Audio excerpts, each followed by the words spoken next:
하리라.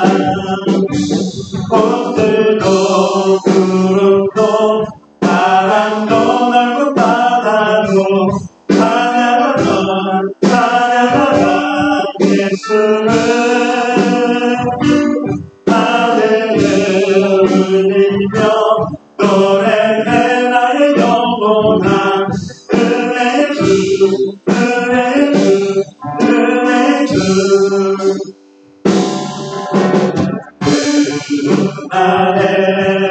하늘이 열리고 모든 귀가 보게 되지만 마침내 꽃들이 피고 영광의 주가 오시리라. 꽃들도 구름도 바람도 넓은 바다도 찬양하라 찬양하라 예수를. 하늘을 울리며 노래해 나의 영혼아. 은혜의 주 은혜의 주 은혜의 주. 꽃들도 구름도 꽃들도 구름도 바람도 넓은 바다도 찬양하라 찬양하라 예수를. 하늘을 울리며 노래해 나의 영혼아. 은혜의 주 은혜의 주 은혜의 주. 내 안에 부어주셔서 찬양합니다.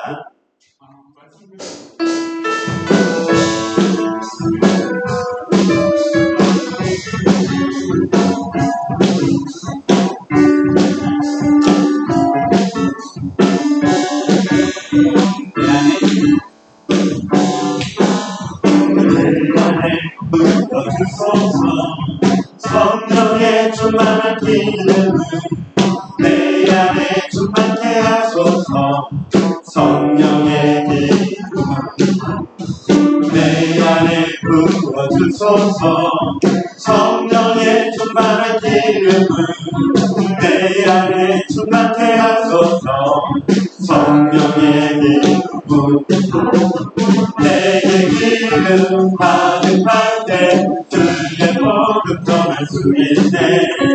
내게 기름 가득할 때 주의 사랑을 손을 그날의 주께서 성중에 찾아오실 때에 기름 준비는 가만히 같이 자리 들어가네.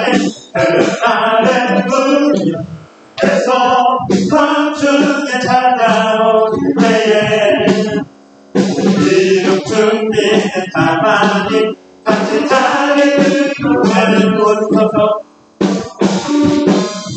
내 안에 부어주소서. 성령의 충만한 기름을 내 안에 충만케 하소서. 성령의 기름을 내 안에 부어주소서. 성령의 충만한 기름을 내 안에 충만케 하소서. 성령의 기름을 내게 기름 가득할 때 주의 복음 전할 수 있네. 내게 기름 가득할 때 주의 사랑의 손을 그날의 주께서 성중에 찾아오실 때에 기름 준비는 가만히 같이 자리에 들어가네.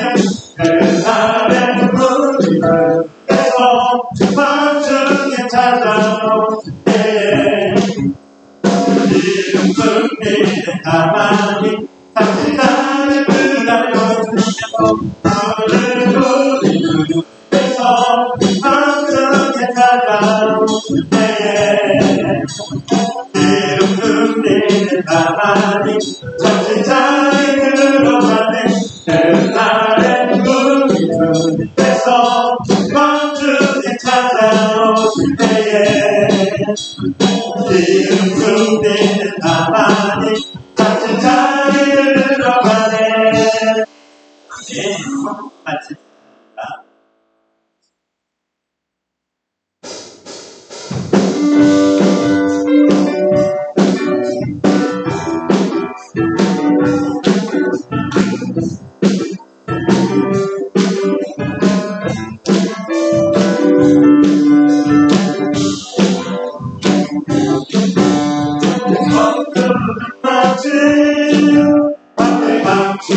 주인공만 땅속에 묻힌 아무도 모르는 모성 천국은 마치 박대강 주인공만 땅속에 묻힌 아무도 모르는 모성이라네.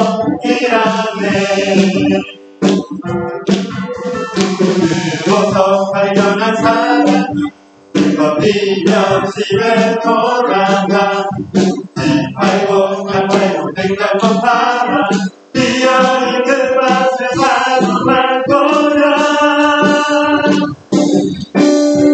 천국은 마치 밭에 감추 있고만 땅속에 묻힌 아무도 모르는 모성 천국은 마치 밭에 감추 있고만 땅속에 묻힌 아무도 모르는 모성 발견한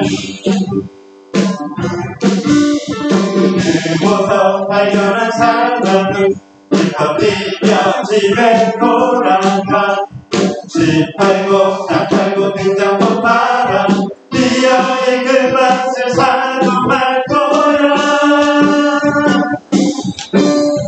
천국은 마치 밭에 감추 있고만 땅속에 묻힌 아무도 모르는 모성 천국은 마치 밭에 감추 있고만 땅속에 묻힌 아무도 모르는 모성이라네.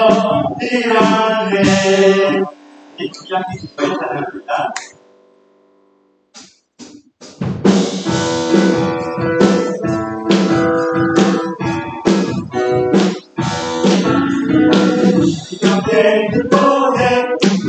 주께 영광 돌리세 우리 땅에 모인 잔치와 누가 준비되어 우리 함께 기뻐해 우리 함께 기뻐해 주께 영광 돌리세 우리 땅에 모인 잔치와 누가 준비되어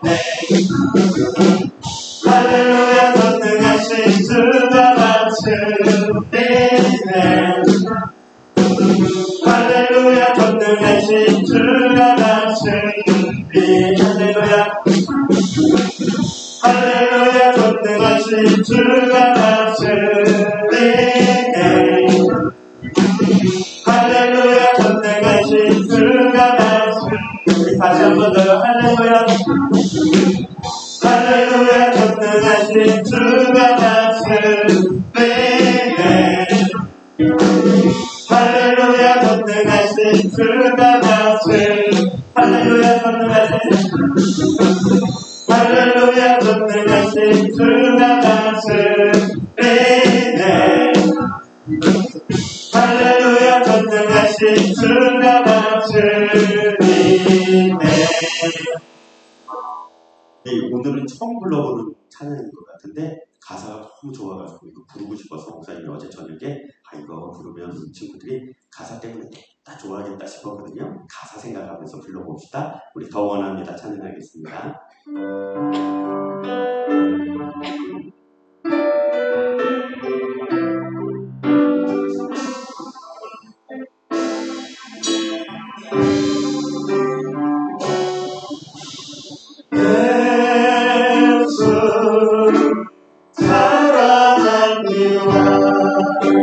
사랑합니다. 사랑합니다.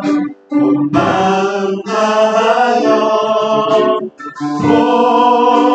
오직 주님 한 분만 간절히 더 원합니다. 다시 한번 들어요. 예수 사랑합니다.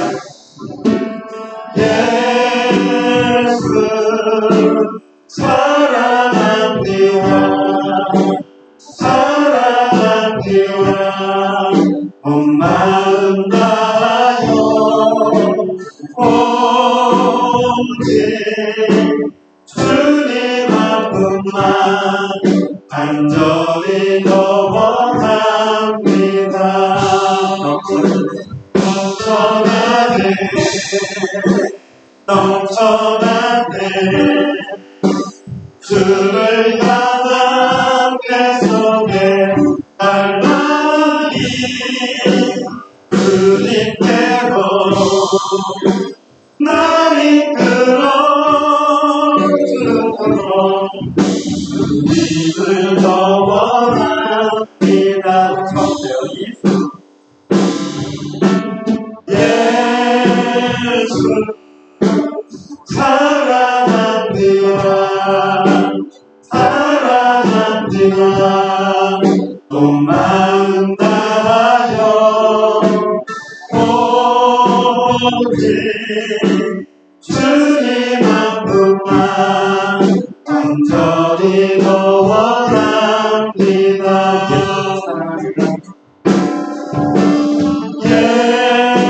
예수 사랑합니다. 사랑합니다. 온 마음 다하여 오직 주님 한 분만 간절히 더 원합니다. 넘쳐나네 넘쳐나네 주를 향한 계속의 갈망이 주님께로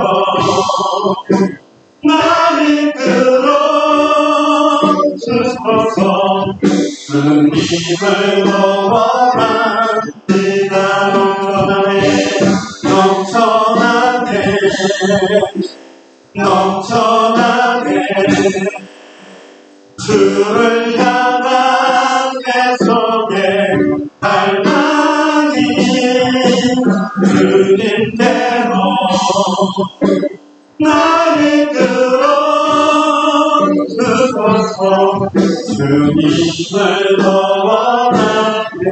넘쳐나네 넘쳐나네 넘쳐나네 넘쳐나네 주를 향한 계속의 갈망이 주님께로 날 이끌어 주소서. 주님을 더 원합니다.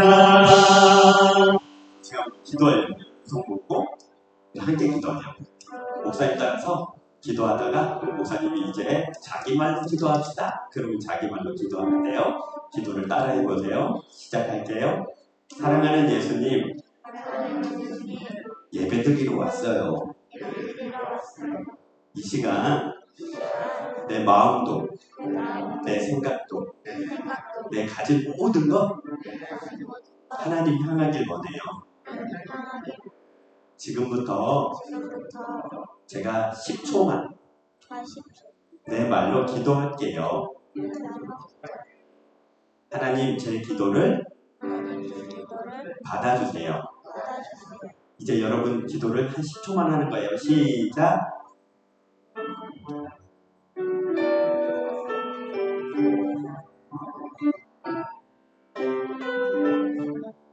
진정한 마음으로 기도했어요. 우리 다시 찬양합시다. 예수 사랑합니다. 예수 사랑합니다. 사랑합니다. 온 마음 다하여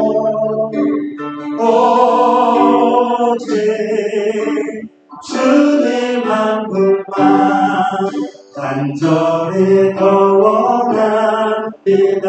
예수 사랑합니다. 예수 사랑합니다. 사랑합니다. 온 마음 다하여 오직 주님 한 분만 간절히 더 원합니다.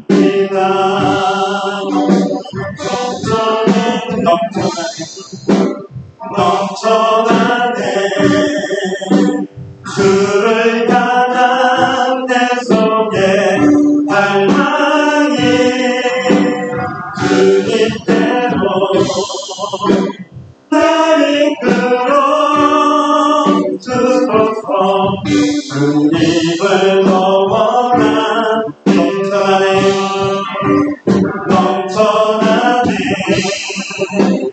넘쳐나네 주를 향한 내 속에 갈망이 주님께로 나를 끌어주소서. 주님을 더 원합니다. 이 시간 우리 함께 성령님의 도우심으로 주일 예배를 하나님 앞에 드리도록 하겠습니다. 우리 하나님 나 여기 있어요. 나 예배자 되길 원합니다. 그 마음으로 예배로 나아가겠습니다. 함께 찬양합니다.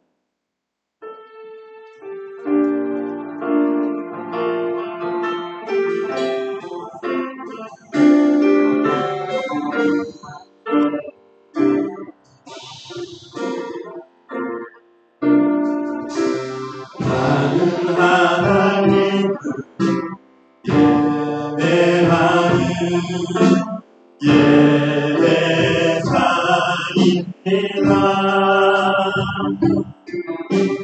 내가 서 있는 어디서나 하나님을 예배합니다.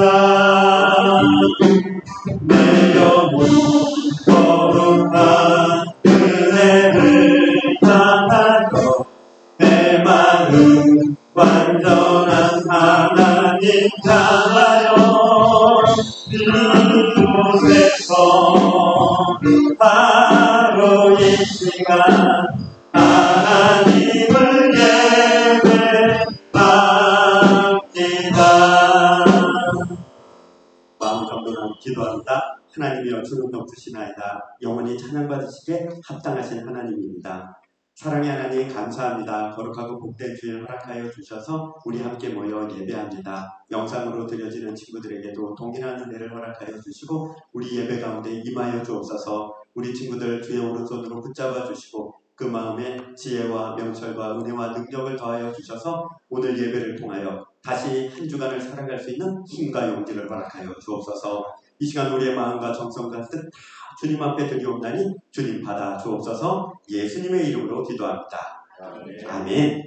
우리 다 함께 사도신경 고백하겠습니다. 시작. 나는 전능하신 아버지 하나님 천지의 창조주를 믿습니다. 나는 그의 유일하신 아들 우리 주 예수 그리스도를 믿습니다. 그는 성령으로 잉태되어 동정녀 마리아에게서 나시고 본디오 빌라도에게 고난을 받아 십자가에 못 박혀 죽으시고 장사된 지 사흘 만에 죽은 자 가운데서 다시 살아나셨으며 하늘에 오르시어 전능하신 아버지 하나님 우편에 앉아 계시다가 거기로부터 살아있는 자와 죽은 자를 심판하러 오십니다. 나는 성령을 믿으며 거룩한 공교회와 성도의 교제와 죄를 용서받는 것과 몸의 부활과 영생을 믿습니다. 아멘. 우리 원하고 바라고 기도합니다. 찬양하고 찬양 후에는 우리 박현주 국장님 기도해 주시겠습니다.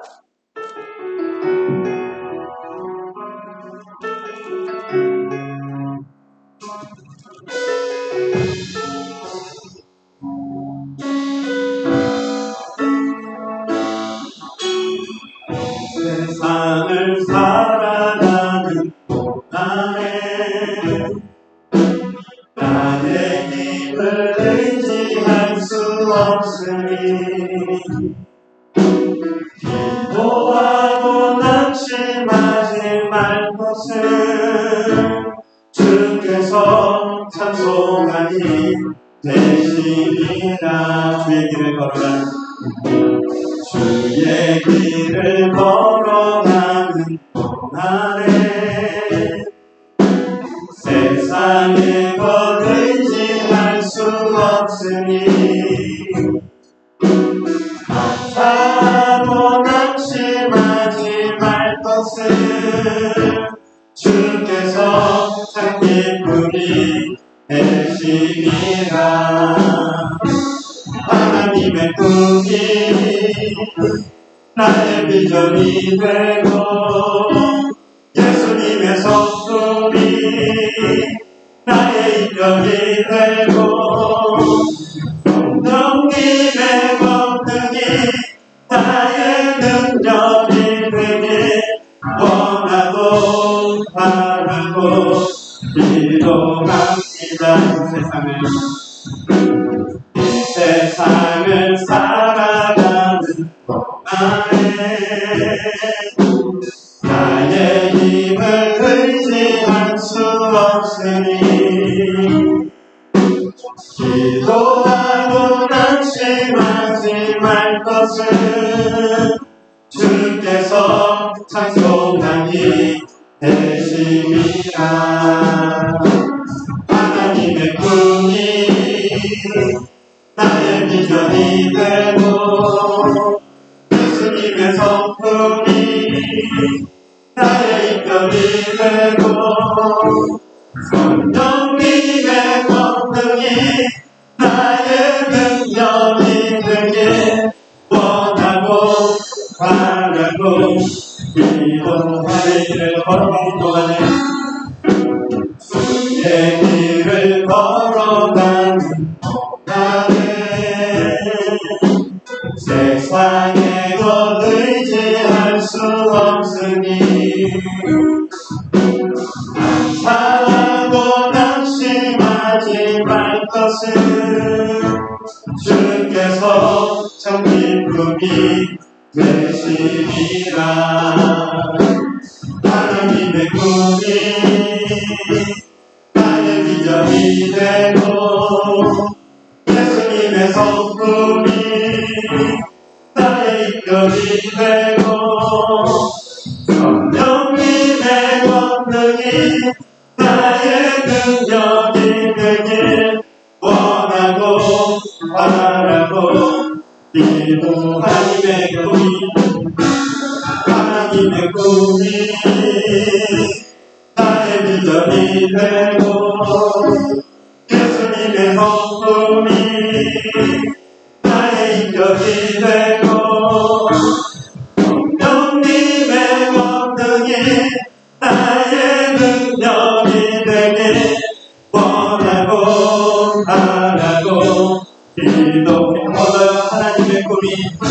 하나님의 꿈이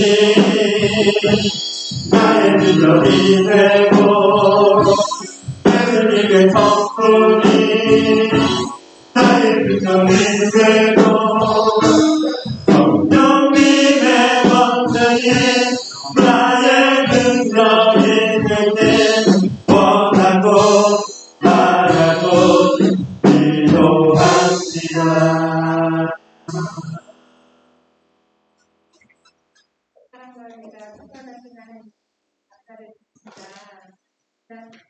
한 주간도 우리를 보호하셨다가 하나님께서 오늘 우리를 이렇게 예배 가운데 주셔서 감사를 드립니다.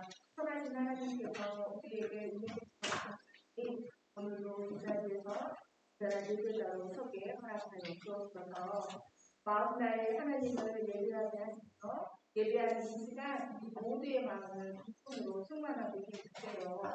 말씀 들을 때 우리 소중히 말씀을 또 말씀을 담는 시편을 연습하셔서 받는 말씀을 계속해서 살아가는 우리가 예수님을 또한 깊이 알게 하여 주시고 예수님의 사랑을 우리 초등 2부 친구들이 되기를 소망합니다. 하나님께서 우리에게 은혜를 풀어주신 것처럼 우리가 그 받은 은혜를 친구들과 이웃을 향하여 전할 수 있는 우리 초등 2부 친구들 되게 허락하여 주옵소서. 또한 오늘 이 시간 말씀 전하신 우리 목사님 성령 충만케 하여 주셔서 전하시는 말씀 위에 하늘의 권세가 나타나게 해주세요. 또한 예배를 돕는 모든 손길들을 축복하여 주시고 또한 교사의 사명을 감당할 때 세상에 있지 않은 그 기쁨과 참 평안이 우리 가운데 있는 것을 알아 이곳에서 하나님께 참 기쁨을 맛보는 우리 교사들 되게 허락하여 주옵소서. 또 예배 가운데 하나님 거듭이 하지 않게 허락하여 주시고 빛으로 충만하여서 온전한 예배 드릴 수 있도록 하나님 인도하여 주옵소서. 그리하여서 하나님만이 홀로 영광 받아 주옵소서. 십자가의 그 사랑으로 우리를 살리시는 예수님의 이름으로 기도드립니다. 아멘.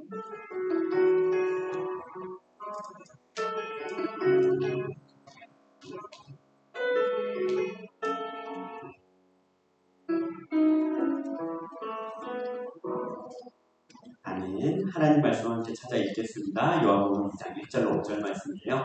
1절 말씀 우리 남자친구들이 읽어주겠습니다. 시작! 사흘째 되던 날 갈릴리 가나에 후레가 있어 예수의 어머니도 거기 계시고 2절 우리 여자친구들 시작!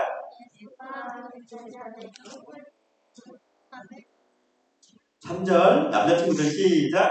포도주가 떨어지니라 예수께 어머니가 예수께 저들에게 없다. 4절 여자친구들 읽겠습니다. 시작!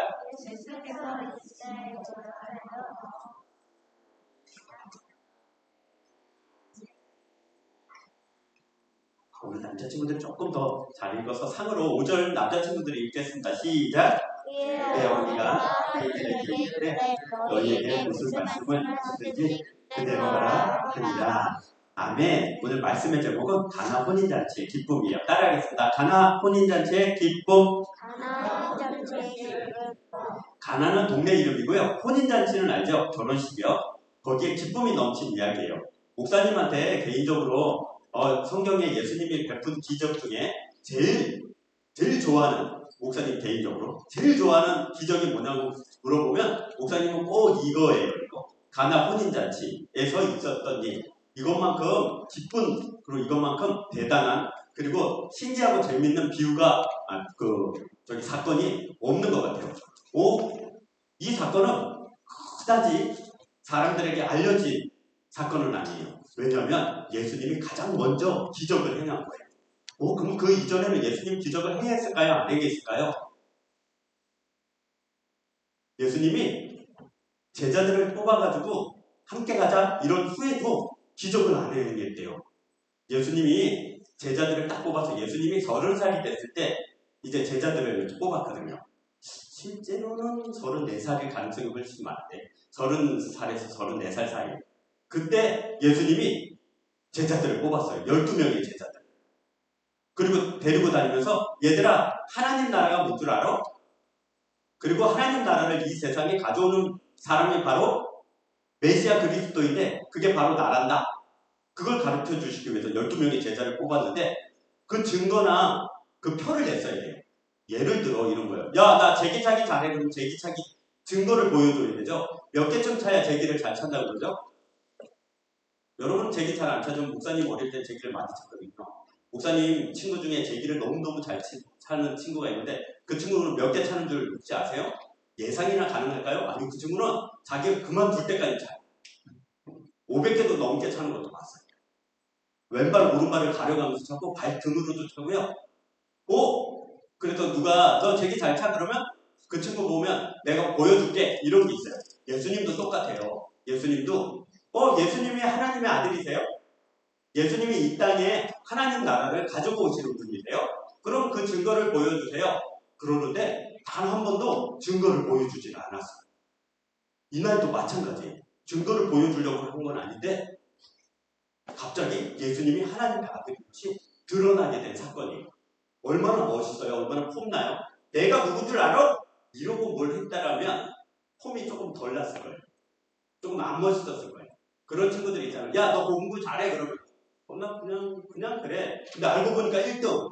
그러면 요즘 친구들 요즘 친구들 하는 말로 재수없어 이래요? 아니요, 멋있는 거예요.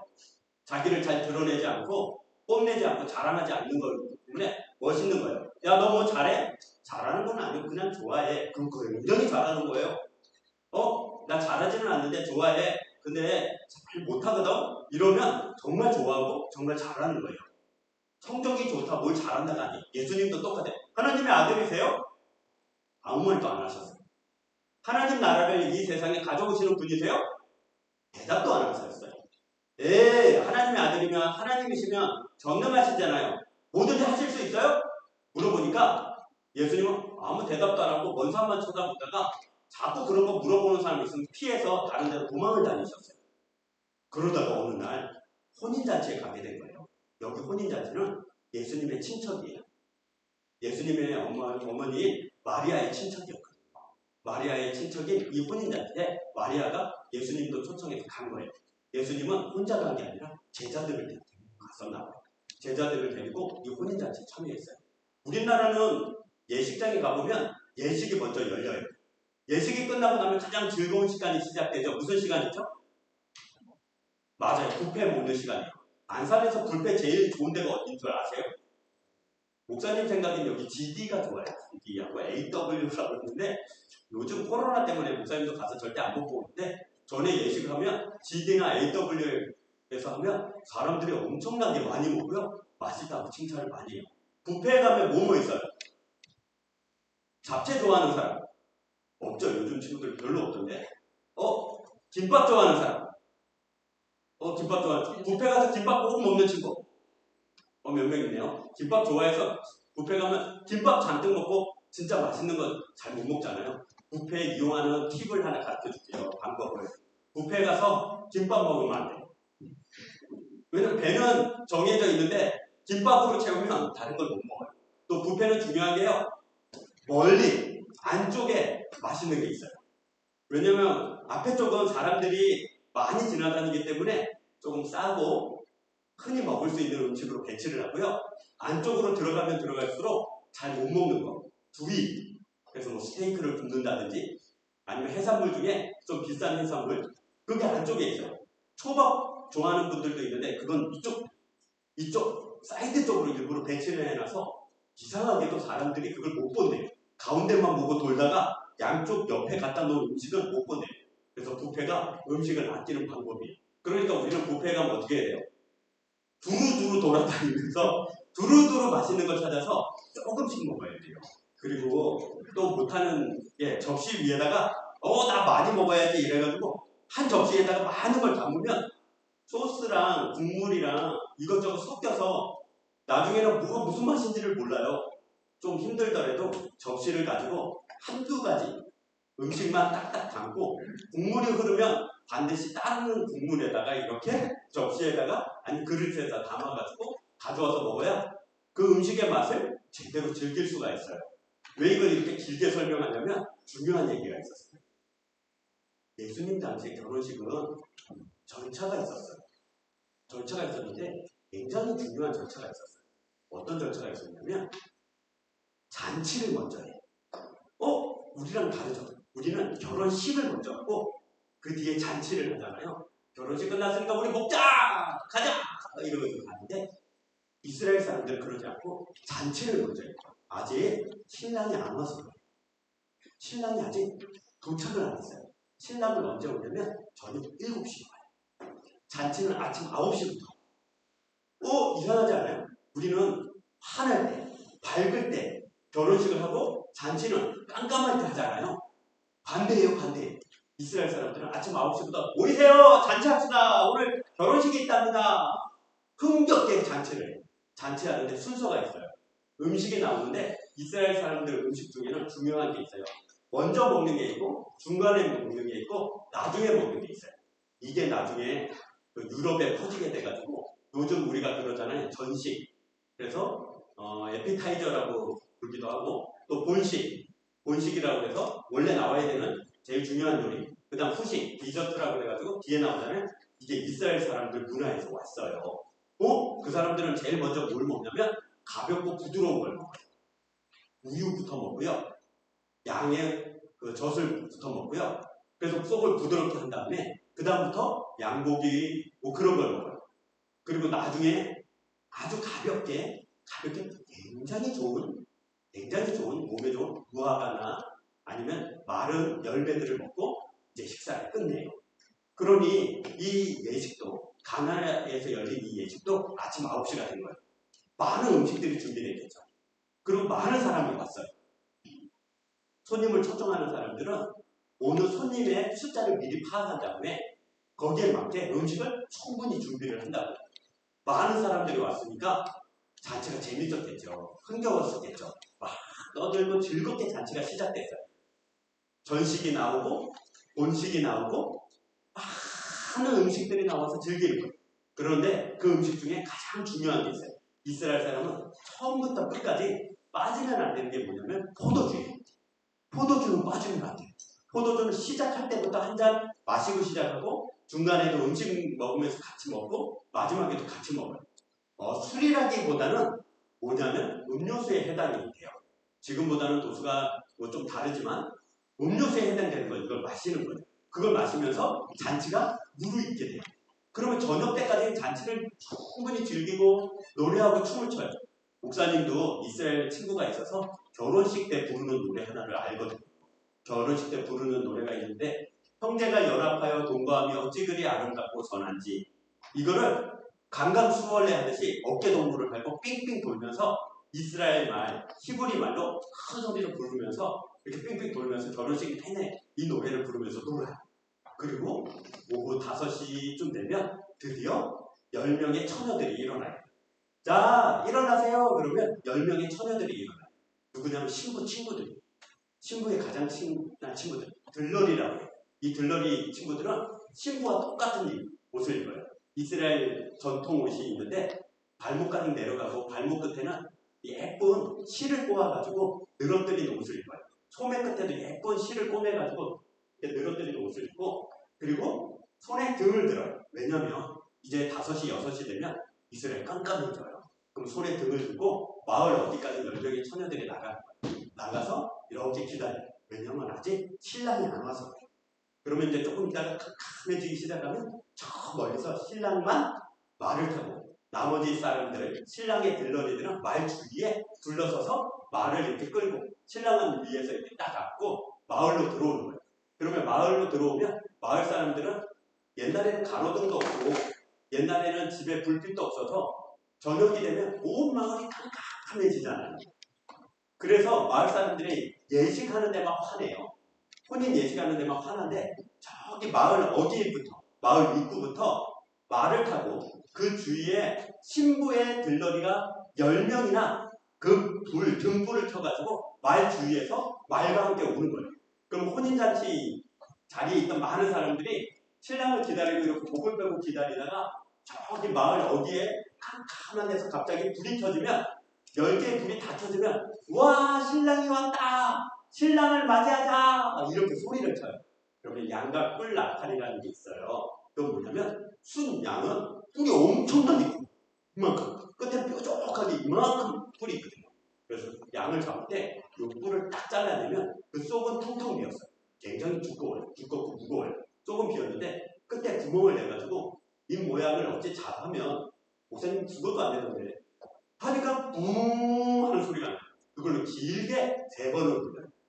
뿔나파 소리를 뿡 울리면 신랑이 도착했다는 거죠. 그럼 마을 사람들은 신랑이 오는 걸 봐요. 불빛이니까 깜깜한 마을에 저기 어디부터 이 혼인잔치까지 10개의 등불이 흔들리면서 이렇게 해서 말과 함께 신랑이 들어오는 거예요. 그러면 신랑이 도착했다 그러면 사람들이 다 함께 나와서 신랑을 맞아요. 신부가 이제 준비된 신부가 나와요. 신부는 아까 들러리하고 좀 다른 옷을 입어요. 똑같은 옷이고 똑같은 수술을 내는데 머리에 다른 걸 써요. 그날만 신부만 쓸 수 있는 하얀 머리 위에 쓰는 천이 있어요.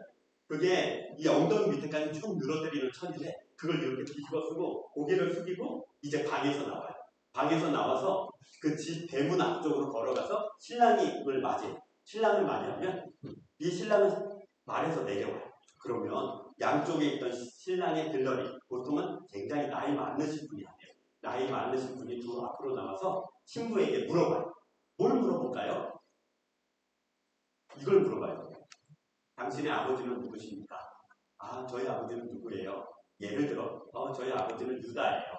그러면 유다는 누구의 자손입니까? 아, 저희는 베냐민 지파예요. 아, 베냐민 지파시군요.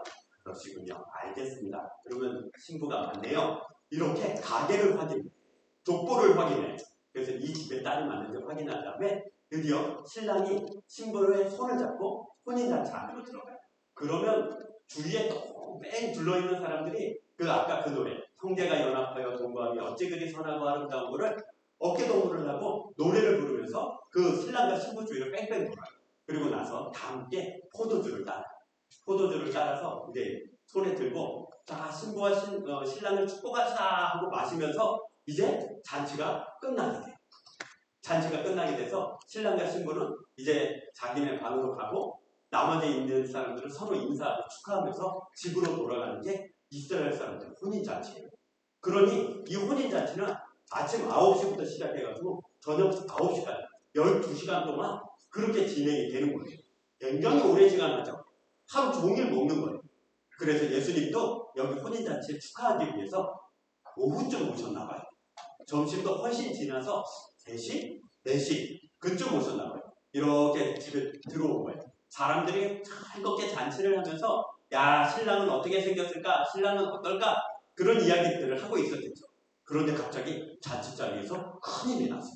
무슨 일이 벌어졌냐면 잔치 자리에 포도주가 떨어진 거예요. 포도주가 떨어지면 잔치가 끝장이에요. 아무것도 못하는 거예요. 포도주가 없네. 뭐 이래? 뭐가 이게 잔치야? 이 무슨 혼인이 이래? 손님들은 불평을 터뜨릴 것이고 뭐라고 포도주가 끝났다고? 어디 가지? 주인은 당황해서 난리가 날 거라고. 이제 포도주가 곧 떨어질 걸 아는 사람들이 난리가 났는데 그 얘기를 마리아한테 한 거예요. 언니 큰일 났어요. 왜? 우리 이 잔치 자리에 포도주가 떨어졌어요. 어디 가서 포도주를 구해올 수도 없고 어쩜 좋죠? 이 혼인 예식이 망치게 생겼어요. 이 혼인 예식이 이제 끝장나게 생겼어요. 그러자 마리아가 무슨 생각을 했는지 모르지만 예수님한테 간 거예요. 예수님한테 이렇게 얘기해요. 예수님, 왜요? 여기 혼인잔치 해야 되는데 지금 잔치가 한참 무르익었는데 갑자기 포도주가 떨어졌어요. 어떻게 하죠? 아 그래요? 근데 왜 그 말을 저한테 하세요? 이렇게 얘기를 했어요. 예수님이. 그러자 마리아는 그 말을 듣고 아무 말도 하지 않고 뒤돌아갔어요. 삐졌을까요? 아니 내가 어떻게 이제 포도주 좀 구해달라고 좀 부탁 좀 했더니 그걸 왜 나한테 말하냐고 그렇게 말을 하냐? 아유 못 구하면 못 구한다고 그러지. 그렇게 마음이 들어서 삐져서 갔을까요? 아니에요. 마리아는 전혀 다른 생각을 했어요. 예수님한테 포도주가 없다는데 왜 그걸 저한테 얘기하세요? 하고 돌아서서 그 집에 있는 종을 부른 거예요. 종을 불러다가 얘들아 저기 예수님 있지? 가거라. 그리고 예수님이 시키는 대로 해.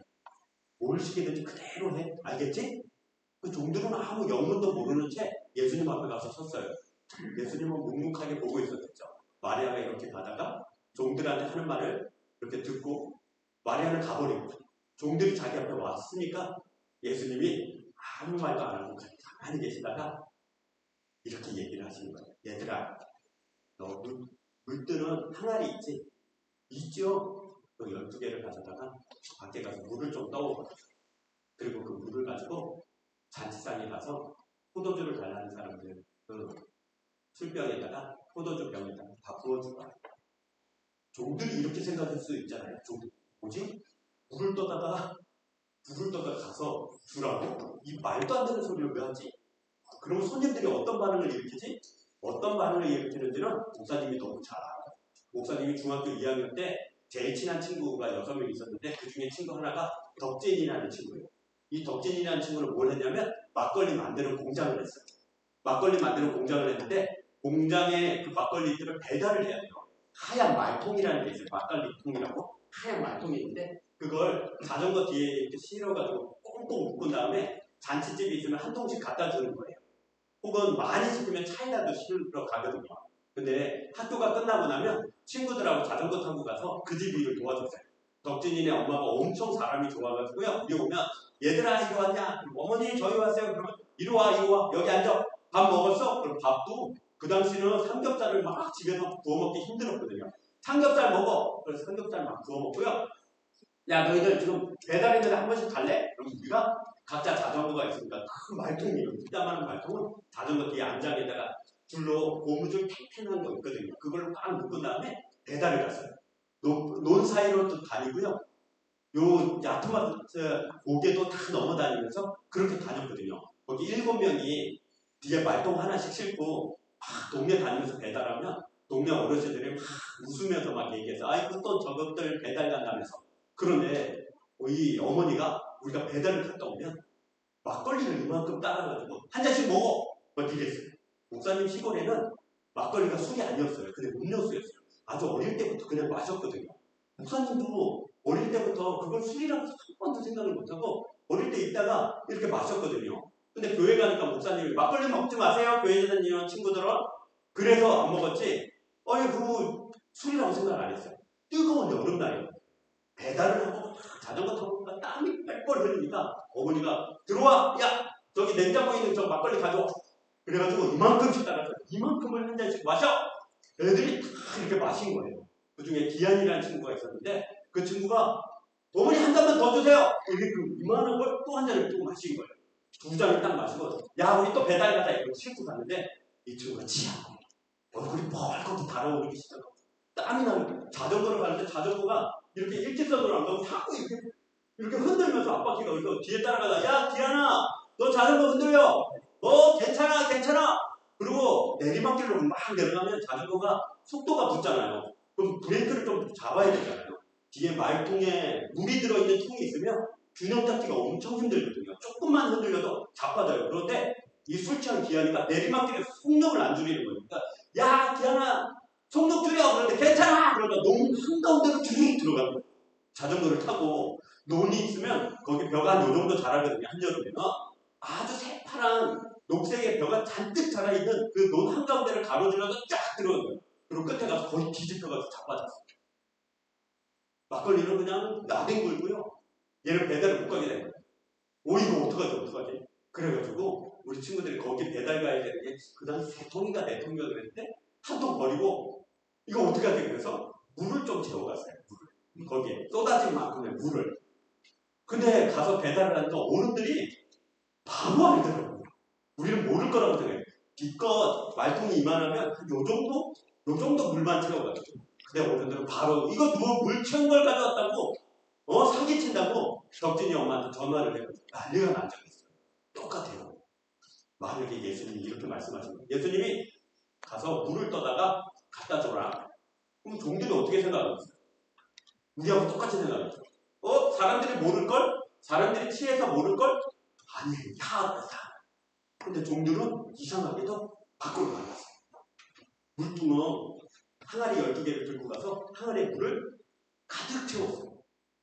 그리고 일말의 두려움도 없이 들고 나가서 한참 잔치하고 있는 포도주 떨어져서 좀 더 주세요. 그러면 포도주 따르는 요 항아리, 조그만한 항아리에다 큰 항아리를 들고 가서 물을 따는 거예요. 그리고 물을 받았어요. 포도주가 빨간 포도주만 있는 게 아니라 아주 투명한 백색의 포도주가 있어요. 백색의 포도주를 따는 것처럼 물을 따랐어요. 여기서부터 이제 재밌어져요. 포도주를 받은 사람들이 그 물을 받은 사람들이 이렇게 딱 마시더니 하는 말이 이거예요. 이상하다. 다른 집은 처음에 좋은 포도주로 사람들의 마음을 즐겁게 해주다가 시간이 가면 사람들이 잔뜩 취해 있으니까 좋은지 나쁜지도 잘 모르니까 조금 질이 떨어지는 나쁜 포도주를 내주는데 어떻게 이 집은 처음 포도주보다 지금 내온 이 포도주가 훨씬 좋냐? 이렇게 맛있는 포도주는 처음 먹어보는 걸 주인을 칭찬하면서 물을 떠다가 줬는데 그 포도주를 먹고 이 사람들이 너무 기뻐하는 거예요. 그 장면을 본 마리아와 그 장면을 본 종들은 무슨 생각을 했을까요? 처음 내온 포도주보다 나중에 나온 포도주가 훨씬 좋다는 그 말을 할 때 무슨 생각이 들었을까요? 여기서 문제예요. 자, 문제예요. 맞춰보세요. 물이 언제 포도주로 변했을까요? 물이 언제 포도주로 변했을까요? 1번 예수님이 항아리를 들고 가서 물을 떠오거라 했을 때 변했다. 1번. 2번 항아리를 들고 가서 종들이 물을 떠가지고 손님들 앞에 갖다 놨을 때 변했다. 3번 잔에 따라서 마실 때 변했다. 3번. 1번, 2번, 3번 중에 언제 물이 변해서 포도주가 됐을까요? 자, 1번 손 들어볼게요. 1번. 맞추면 상줄게요. 2명, 3명, 3명 친구들, 3명 친구들, 4명 친구들 손 들어. 2번이 답이다. 2번이 답이다. 떠갔을 때. 오, 손 내리고. 3번이 답이다. 3번이 답이다. 손 내리고, 손 내리고. 정답은 3번이에요. 3번이야. 일단 이유는 모르지만 3번 맞히신 친구들 축하해요. 이유를 얘기를 해볼까? 예수님은 마법사가 아니세요. 예수님은 요술사가 아니세요. 예수님은 마법하고 요술을 무지무지 싫어하세요. 마법하고 요술을 얼마나 싫어하냐면 마법을 부리는 사람, 요술을 부리는 사람은 데려다가 집에 데리고 가서 돌로 쳐 죽이라고 되어 있을 정도. 여기 3번 맞힌 친구들은 이 선물 여기 앞에 있는 이 선물 주도록 할게요. 알겠죠? 뒤에 선생님들이 이거 찾는다고 지금 왔다 갔다 했어. 지금 앞에 있다고. 예수님은 마법을 부리는 사람, 요술을 부리는 사람 무지무지 싫어해서 데려다가 돌로 쳐 죽이라고 할 정도예요. 근데 우리가 보면 그렇잖아요. 물이 변해서 포도주가 된 게 마법이랑 뭐가 달라요? 요술이랑 뭐가 달라요? 똑같잖아요. 근데 성경은 그렇지 않아요. 성경은 전혀 다르다고 생각해요. 자, 봐봐요. 포도주를 먹으려면 어떤 과정을 거쳐야 되죠? 이 과정을 거쳐야 돼요. 제일 먼저는 씨가 땅에 떨어져야 돼요. 그리고 흙이 덮여야 돼요. 두 번째 단계, 그 위에 비가 와야 돼요. 씨가 땅 속에 있다고 자라는 게 아니에요. 반드시 뭐가 필요하냐면 수분, 물이 필요해요. 위에 비가 와야 돼요. 그래서 땅이 젖을 때 그 씨도 함께 젖고 씨가 땅에 있는 그 수분을 계속 빨아들이면 씨의 딱딱한 껍질이 말랑말랑해지면서 씨 안에 있는 배아라고 부르는 씨눈이라고 부르는 것이 드디어 수분을 만나서 죽어있던 이 씨가 갑자기 살아나요. 그리고 힘을 내서 씨앗을 둘러싸고 있는 껍데기 안에 있는 딱딱한 부분, 그걸 영양분 삼아서 이 안에 있던 배아, 씨눈이 힘을 내서 갑자기 딱 하고 일어나는 거예요. 그리고 얼마나 힘이 세지냐면 그 위에 비가 한 번 더 오면 그 수분을 빨아당겨서 그 딱딱한 흙을, 땅을 뻑 하고 뚫고 나와서 떡잎이 나와요. 떡잎을 이렇게 만져보면, 흔들어보면 너무 연하고 부드럽고 순한데 그 안에 있는 생명력이 그 딱딱하고 무거운 흙을 뻑 하고 뚫고 나올 정도로 힘이 세져서 뚫고 나오는 거예요. 그걸 떡잎이라고 해요. 그리고 나서 바람이 불면 그 밑에 있는 뿌리가 나기 시작해요. 떡잎이 난 다음에 바람이 안 불면 뿌리가 안 나는 거 아세요? 식물은 이렇게 흔들릴 때 밑에 뿌리가 뽁뽁뽁뽁뽁 이렇게 나오는 거예요. 그래서 바람을 맞지 않는 나무는 자라지를 못해요. 이제 자라나기 시작해요. 쭉쭉쭉쭉 자라나는데 이때 가장 중요한 건 바로 태양. 태양에서 나오는 광선이 우리가 발견한 광선은 전체 광선 중에 일부분밖에 안 돼요. 자외선, 적외선, 가시광선이라고 빨주노초 하나뭐 부르는 거 별거 더 많은 것들이 있대요. 그 안에는 우리가 이름도 붙이지 못하는 많은 광선들이 있대요. 어떤 게 정확하게 식물에 가서 식물을 자라게 하는지 우리가 알아낸 건 몇 가지밖에 안 돼요. 그 몇 가지 중에 하나가 광합성 작용을 그런 거죠. 식물이 햇빛을 받아서 쭉쭉쭉쭉 자라는 거예요. 가지, 줄기를 뻗고 이파리가 난 다음에 드디어 거기에 뭐가 열리냐면 예쁜 꽃이 열려요. 예쁜 꽃. 지금은 무슨 꽃이 열릴 때죠? 지금은 복사꽃, 복숭아꽃이 열릴 때. 저 주변에 이렇게 나가보면 복숭아꽃, 복사꽃이 진짜 예뻐요. 조금 있으면 5월 지나면 무슨 꽃이 열리냐면 백꽃이라고 해서 대나무꽃이 열려요. 백꽃 엄청 예뻐요. 5월달에 무슨 꽃이 열리죠? 딸기에 하얗고 작은 꽃이 뽁 하고 나오거든요. 그 꽃이 열려요. 그 꽃이 열리면 꽃 떨어진 곳에 열매가 생겨요. 그래서 사람들이 꽃을 보고 와 예쁘다 그럴 때 농부들은 다른 생각을 해요. 야 꽃에 숫자가 많다. 왜요? 그 꽃이 똑 떨어져야 거기서 열매가 나오니까 꽃이 숫자가 많다는 건 열매가 많이 맺힌다는 거예요. 드디어 열매가 맺혔어요. 그 열매가 자랄 때까지 기다려야 돼요. 비가 와야 되고요. 바람이 불어야 되고요. 태양이 떠서 강하게 내리쬐어줘야 돼요. 특별히 가을에 수확하는 이 작물들은 가을 햇빛이 제일 중요해요. 가을에 햇빛이 강하게 내리쬐면 2배, 3배의 열매가 맺히고 그 열매가 맛있어요. 가을에 비가 많이 오면 사과가 맛이 없어요. 가을에 비가 많이 오면 배가 맛이 없어요. 왜냐하면 햇빛을 많이 못 받아서. 포도도 마찬가지예요. 비가 많이 오는 곳의 포도는 맛이 없어요. 그래서 대부도 포도, 송사포도 왜 맛있다고 전국에 소문이 나냐면 대부도하고 송사는 비가 많이 안 와요. 햇빛이 강하고요. 바다에서 불어오는 바람이 강해서 되게 맛있다고 하는 거예요. 드디어 열매가 맺히면 이제 따는 거예요. 포도를 잔뜩 따가지고 포도즙 따는 틀이 있어요. 그 틀은 롤러가 2개 있어요. 아주 큰 롤러가 2개 있어서 포도를 잔뜩 따다가 거기다 부으면 이 롤러가 밑에서 돌아가요. 뱅글뱅글 돌아가요. 뱅글뱅글 돌아가면서 포도가 들어가면서 아주 잘게 눌려져요. 꽉 눌려주면 즙과 그리고 찌꺼기들이 툭 떨어져요.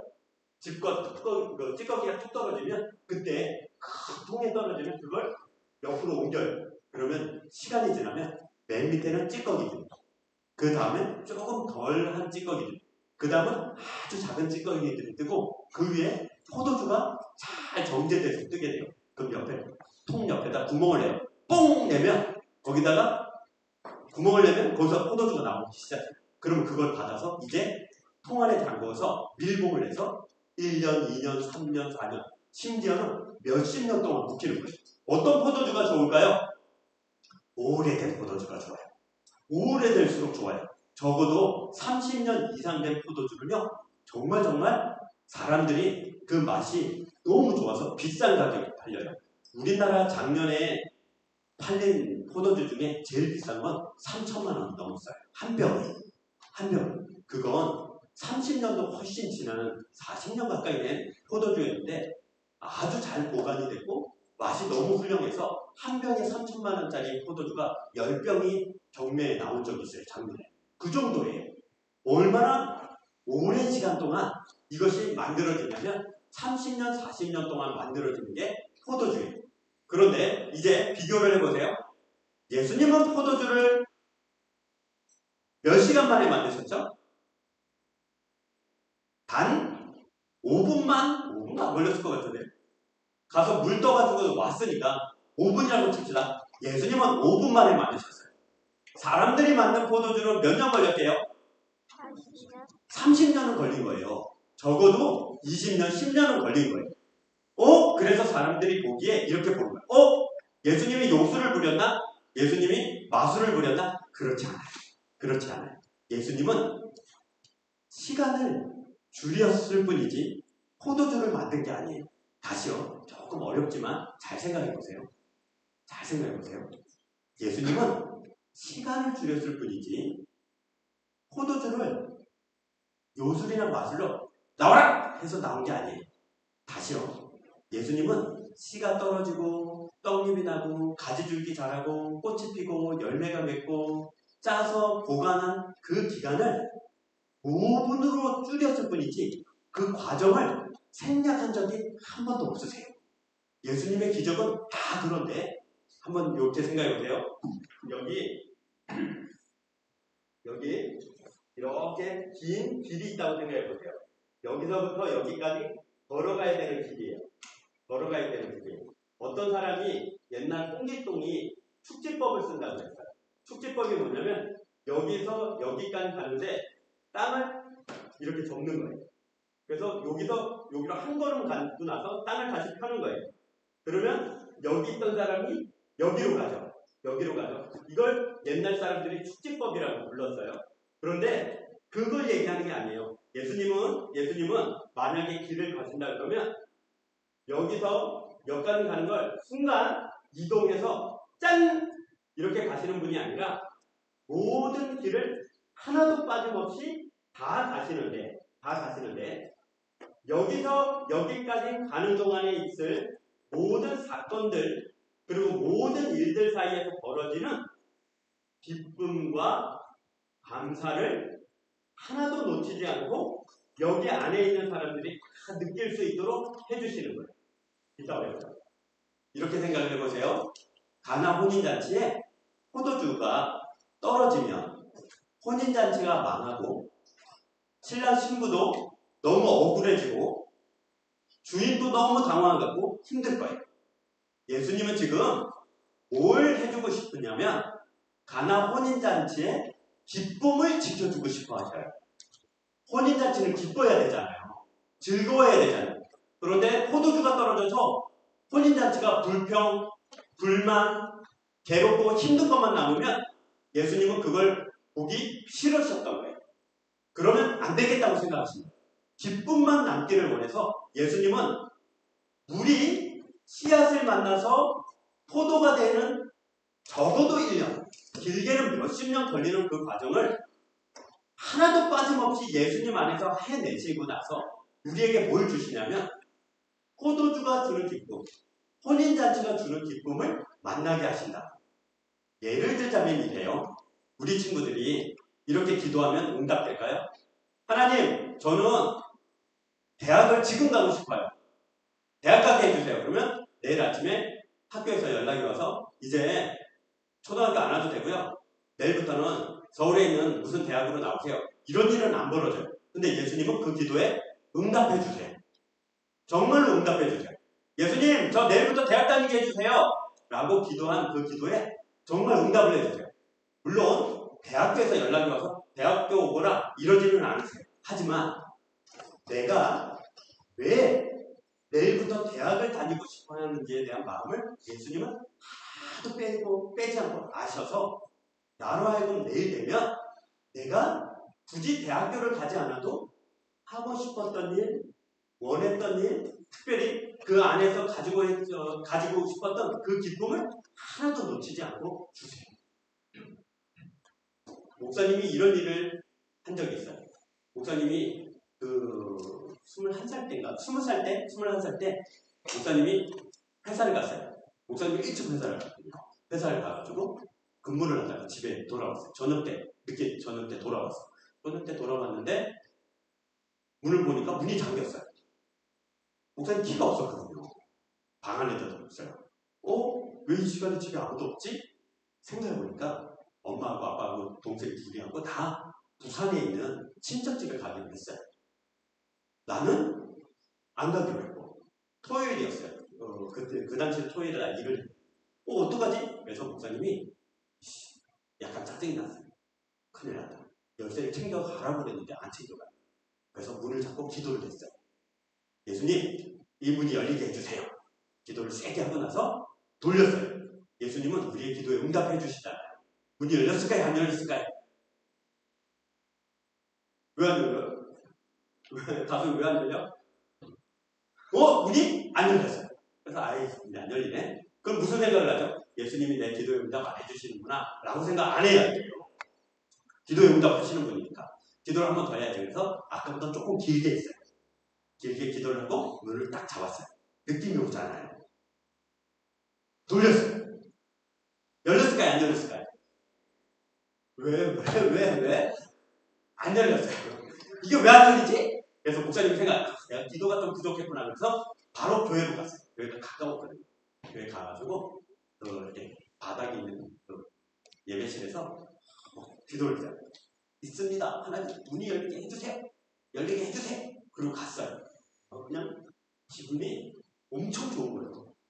그리고 몸에 열이 나가지고 땀도 나고 느낌이 팍 오는 거예요. 열리겠구나. 딱 하고 문을 확 돌렸어요. 열렸을까요? 안 열렸을까요? 안 열렸어요. 왜 이렇게 안 믿어? 문이 왜 안 열려? 확 돌렸어요. 안 열리는 거예요.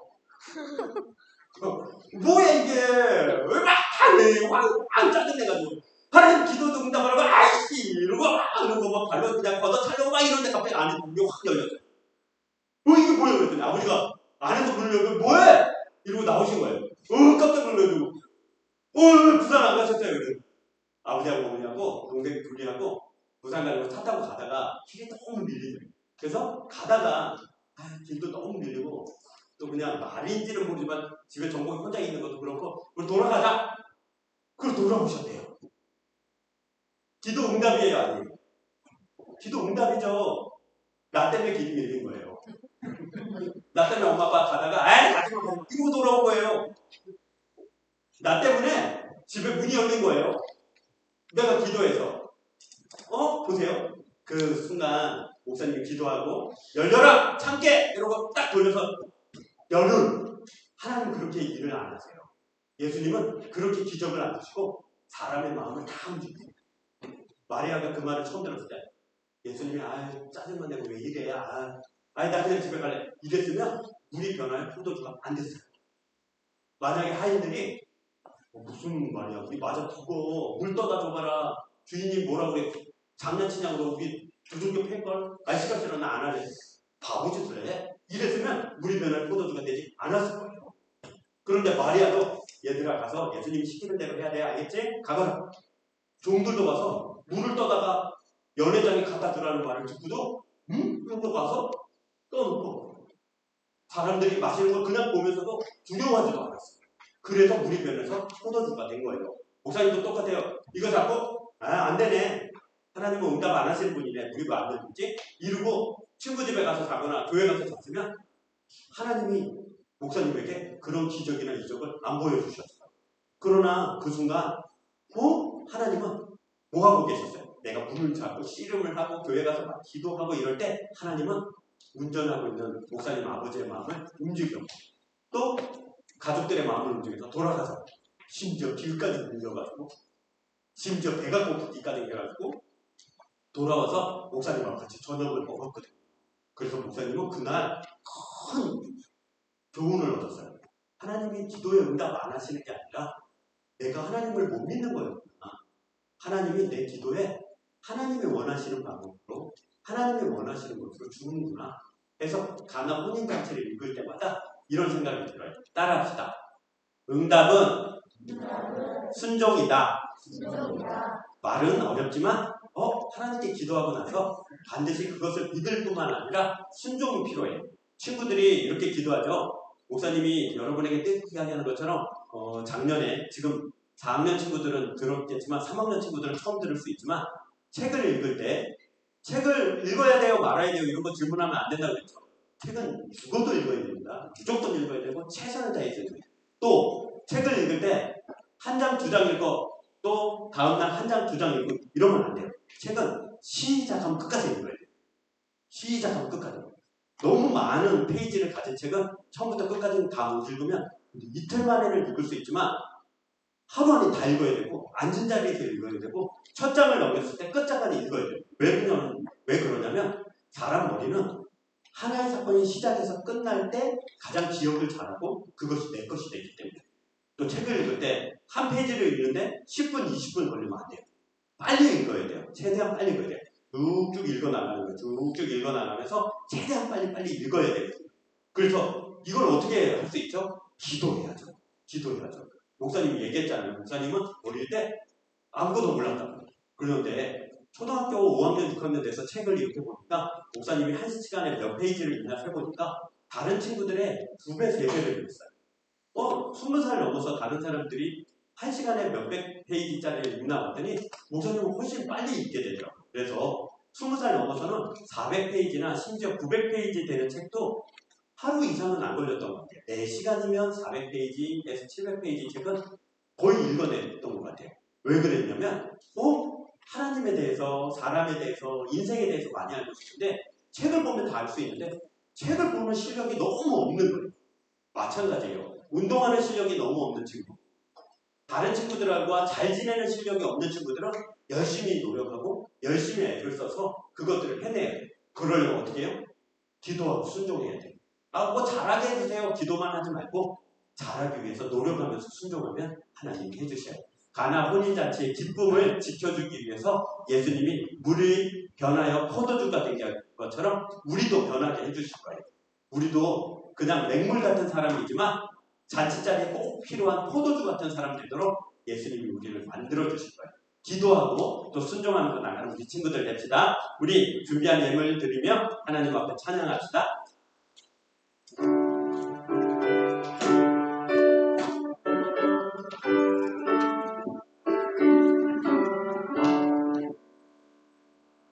내게 있는 모든 것은 아낌없이 드리네. 사랑하고 의지하며 주만 따라 살리라. 주께 드리네. 주께 드리네. 사랑하는 주 앞에 모두 드리네. 내게 있는 모든 것은 겸손하게 드리네. 세상 욕심 멀리한 나를 받아주소서. 주께 드리네. 주께 드리네. 사랑하는 주 앞에 모두 드리네. 기도합니다. 사랑과 은혜가 많으신 하나님 감사합니다. 주의 사랑하는 백성요, 자녀요, 친구의 우리 초등 2부 친구들이 거룩하고 복된 주일 예배 가운데 드려졌습니다. 예물로 드린 친구, 마음과 정성으로 드린 친구 모두 다 주님의 품 안에 안아주시고 또 다시 시작되는 한 주간 주님의 동행하심과 또 주님의 도우심으로 살아가도록 은혜를 베풀어 주옵소서. 어딜 가든지 무엇을 하든지 주님의 손 붙잡고 다니게 하여 주시고 어렵고 힘든 순간 또 짜증나고 화나고 내 자신이 막 싫어지고 다른 사람이 미워지는 그런 순간을 닥칠 때도 나는 하나님의 자녀요 하나님의 사람이라 이 기쁨을 빼앗기지 아니하리라 각오하고 결단하게 하여 주옵소서. 말씀을 들었습니다. 우리의 기쁨이 빼앗기는 것을 싫어하시는 예수님이 우리의 기쁨을 지켜주고 또 우리의 기쁨을 더 넘치도록 해주시기 위해서 물이 변하여 포도주가 되는 이야기를 들었습니다.